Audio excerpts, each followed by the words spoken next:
In the spring of 1939, on the eve of World War II, a French archaeologist named Pierre Montet made a discovery in Egypt that should have stunned the world. Deep in the Nile Delta, at a site called Tanis, he uncovered a pharaoh's tomb filled with magnificent treasures. In the flickering light of his lantern, golden artifacts gleamed in the darkness, and a coffin, wrought of silver, shone amidst the shadows. It was an intact royal burial, untouched by thieves, a find to rival even Tutankhamun's tomb. Yet with war erupting across Europe, news of this incredible discovery received only a fraction of the attention it deserved, nearly lost in the chaos of the time.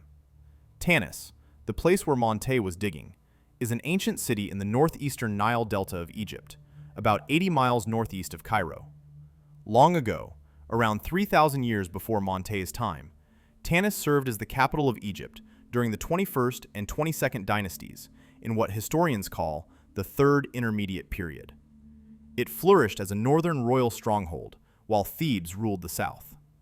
But over the centuries, the Nile River's course shifted, and the Tanitic branch that once flowed past the city slowly silted up. Deprived of its lifeblood, Tanis declined and was eventually abandoned by the Roman era. Layer by layer, mud and sand buried the city's remains, quietly entombing its grand temples and tombs.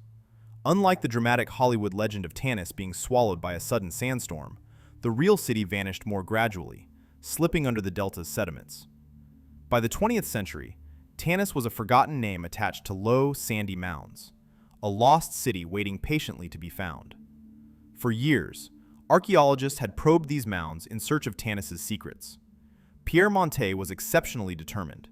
He had been excavating at Tanis since 1929, systematically uncovering its ancient ruins. Finally, after a decade of persistence, Montet's patience paid off spectacularly. In 1939, he discovered a hidden royal necropolis, a cluster of tombs constructed of limestone and granite, concealed beneath the sandy soil. Entering the complex, Montet and his team realized they had stumbled upon the burial ground of Tanis's kings. Inside one chamber, they found something astonishing: the sealed, undisturbed tomb of Pharaoh Susenes I, pronounced Susenes. Heavy stone slabs had protected this burial for over 3 millennia, and everything inside remained just as it had been left in antiquity. Susenes I was a pharaoh of the 21st dynasty, ruling around 1047 to 1001 BC. When Montet peered into his burial chamber, he beheld a sight no Egyptologist had seen since Howard Carter opened Tutankhamun's tomb. The pharaoh's mummy lay within a coffin of solid silver that had miraculously survived the ages untarnished. In ancient Egypt, silver was far rarer than gold, since unlike gold, which the Egyptians mined in abundance from Nubia, silver had to be obtained through trade with distant lands. Thus, to be buried in a silver coffin was an extraordinary display of wealth and status, a privilege few could afford. As Montet's team carefully lifted the coffin's lid, they revealed Susenes I's magnificent funerary mask resting over the king's head and chest. This mask was not silver at all, but made of solid gold. Its surface gleamed with a warm, radiant glow, inlaid with deep blue lapis lazuli and accented with black and white glass details for the eyes and eyebrows. The mask depicted the pharaoh's face with an expression of serene confidence. He wore the striped royal headcloth, the nemes, topped by a coiled cobra emblem on the forehead as a symbol of kingship, and a long false beard curved beneath his chin. It was a masterpiece of Egyptian craftsmanship, every bit as stunning as the famous mask of Tutankhamun, and it had remained pristine, sealed away from both robbers and the elements for over 3,000 years. Remarkably, Susenes I's tomb had never been plundered. In fact, it holds the distinction of being one of the very few pharaonic tombs ever found completely intact. The dry environment of Tutankhamun's tomb in Luxor had preserved even mundane items, but here in the moist delta, any objects of wood or textile had long since rotted away. What remained were the imperishable riches of metal and stone, and they were breathtaking. Scattered around the sarcophagus were all the trappings of a wealthy afterlife. Montet's team found dazzling jewelry and royal regalia buried with the king. heavy gold bracelets adorned with lapis lazuli and carnelian, pectoral necklaces and pendants emblazoned with protective hieroglyphic inscriptions, and rings of gold placed on each of Susenis's fingers. Hundreds of small carved amulets lay among the wrappings, meant to safeguard the king on his journey to eternity. At the foot of the coffin were ceremonial vessels and jars, including alabaster canopic jars that once held the pharaoh's mummified organs. Even Susenis's body was ornamented with opulence. His hands and feet had been sheathed in delicate gold coverings. The mummy's fingers and toes each wore finely crafted gold finger and toe stalls, protective thimbles, and the king's feet were outfitted with gilded sandals for his final rest. Every object, large or small, glittered with precious metal and stone, silently proclaiming the power and wealth this long-forgotten ruler had commanded. Susenis I was not the only silver pharaoh interred at Tanis.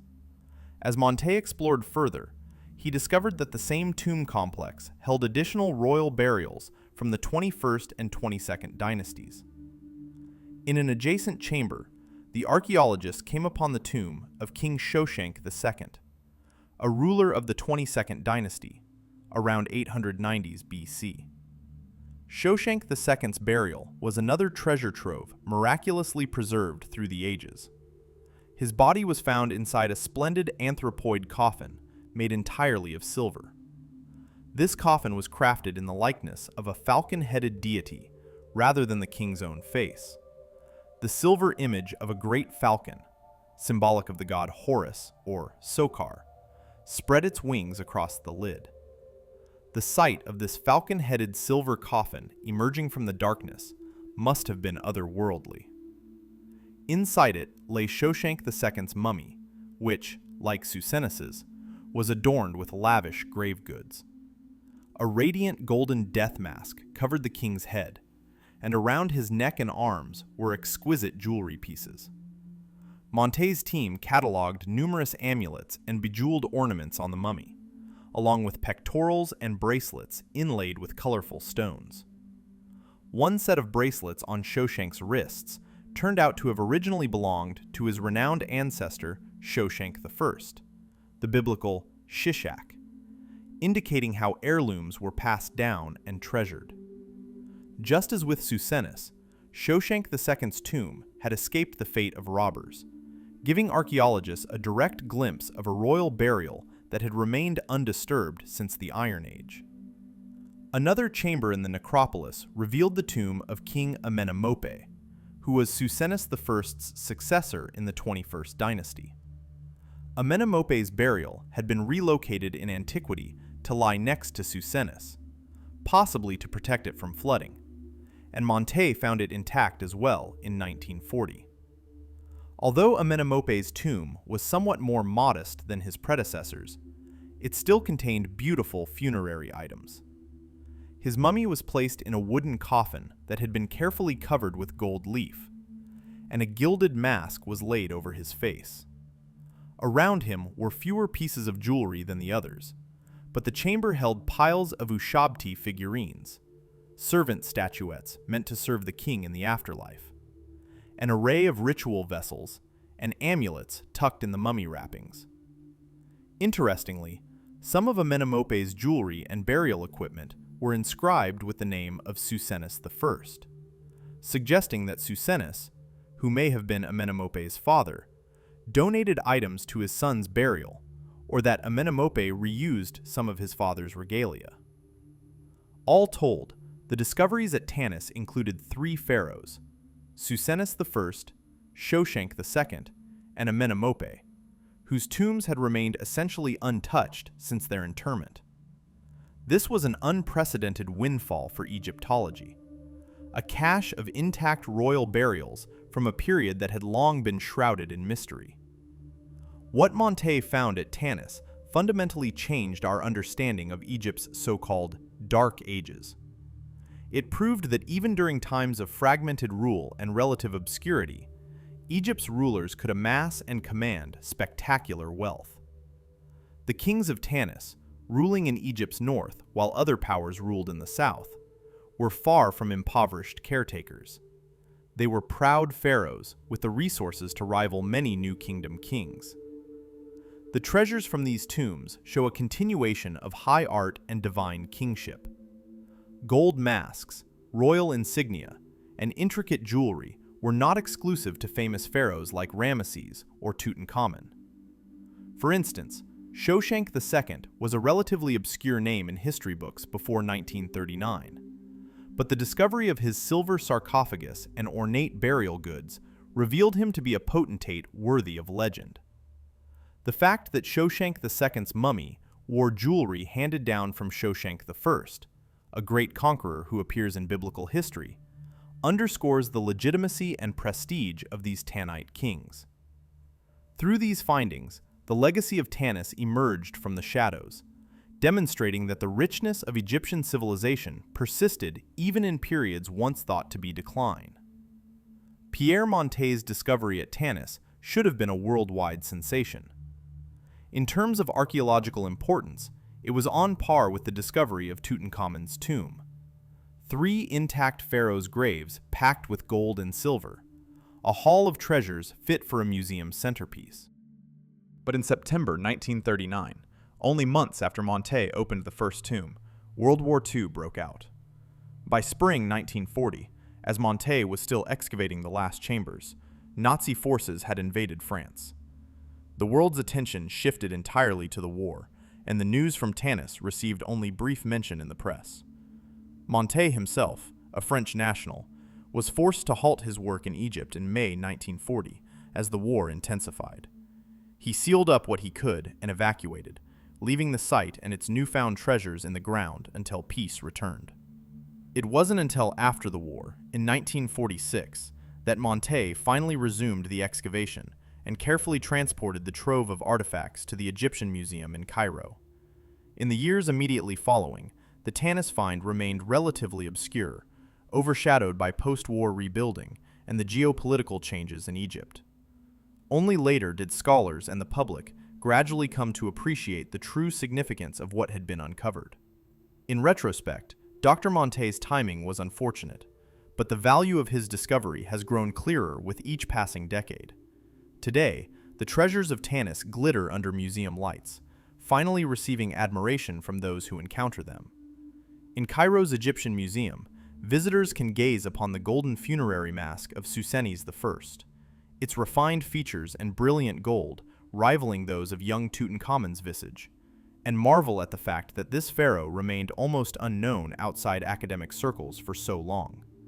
Nearby, the impressive silver coffins of Susenes I and Shoshank II are displayed, their surfaces polished and lustrous, reflecting the faces of curious onlookers. Ornate necklaces, carved scarabs, royal earrings, and bracelets from Tanis are arranged in cases, each piece testifying to a high level of artistry and opulence. These artifacts may not, yet, command the same fame as Tutankhamun's treasures, but they leave an equally powerful impression on those who see them.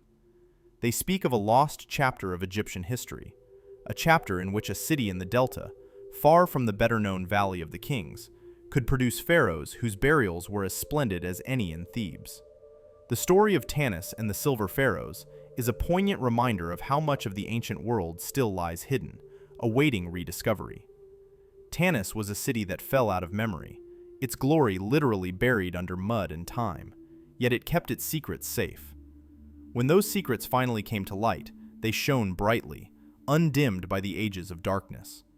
In a silent, profound way, the treasures of Tanis affirm the enduring allure of ancient Egypt's mysteries.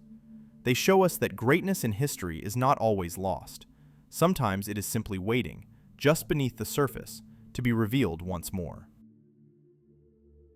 Veil Origins. Impossible Truths.